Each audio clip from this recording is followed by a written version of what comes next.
Imbas kenaikan harga BBM terus dirasakan. Harga sejumlah bahan pokok perlahan terus naik termasuk harga beras. Di pasar tradisional Pak Bayang-Bayang Makassar, harga jual beras di tingkat distributor mulai mengalami kenaikan. Rata-rata kenaikan mencapai Rp12.000 untuk ukuran 25 kg.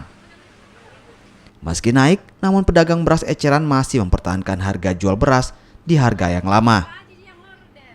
Para penjual belum berani menaikkan harga demi menjaga daya beli meski keuntungan kian sedikit. 10.000 yang premium, yang biasa itu 7,5, ada yang jual 8.000 begitu.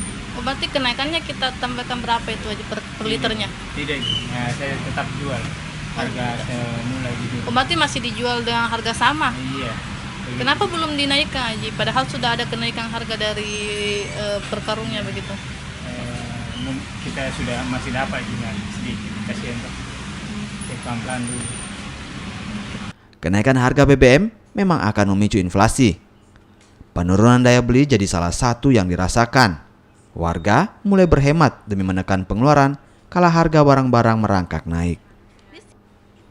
Nila Rustam, Kompas TV, Makassar, Sulawesi Selatan.